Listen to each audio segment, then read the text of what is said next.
So as we just reported, there are new questions that are arising this morning from the emails that have been exposed by WikiLeaks. John Podesta, writing to Cheryl Mills, the attorney and close associate of Hillary Clinton, this: think we should hold emails to and from POTUS. That's the heart of his executive privilege. We could get them to ask for that. They may not care, but it seems like they will. Dan Henninger, deputy editorial page editor for the Wall Street Journal. And this, we need to say, Dan, as we said earlier, is all in the context of the subpoena that came from Congress. Yeah. It was all sort of coming down at this moment, that they wanted that server and they wanted to see everything on it. What do you think?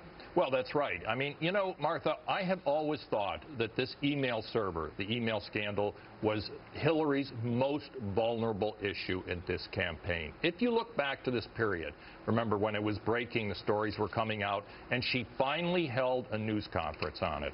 And it was a terrible performance on her part. People both across the political spectrum said she did a very poor job of explaining what was going on here. And if you look at the polls back then, her numbers went straight down after that press conference. And they have stayed down, you know, on trustworthy and credible. And so it's never gone back up. Now, if this story is emerging that Barack Obama may have somehow been involved in trying to talk to her about these emails, I think that's something that Trump should definitely raise. And here's the irony, Martha.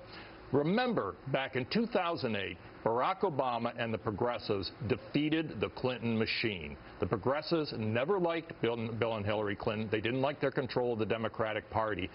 Fast forward to now, and the Democrats and the Clintons are now enveloping even Barack Obama in this scandal. He's got to be very unhappy that this story is coming out. Yeah.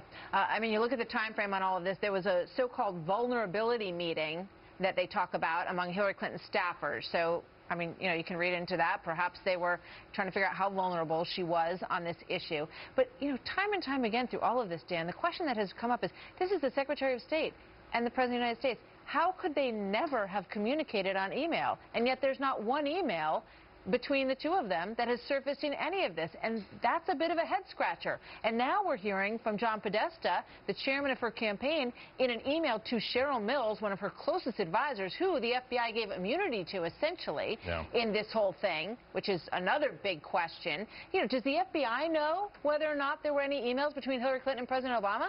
There's another question. They're all good questions, and perhaps it will. I mean, this is the sort of thing we talk about October surprises. We're getting an October surprise virtually every other day now, and perhaps in these WikiLeaks dumps over the next several days, couple weeks, you will see an email between Hillary Clinton and the President of the United States. And I think Obama will be appalled. The Obama operation is much more careful and circumspect than what we have seen going on with the Clintons. I mean, Hillary Clinton, Secretary of State, running her email server like an open faucet for 4 years, that would never happen inside the White House. The stuff that they discussed about people and different groups and everything. I mean, it really is. You wrote a great piece yesterday, as you always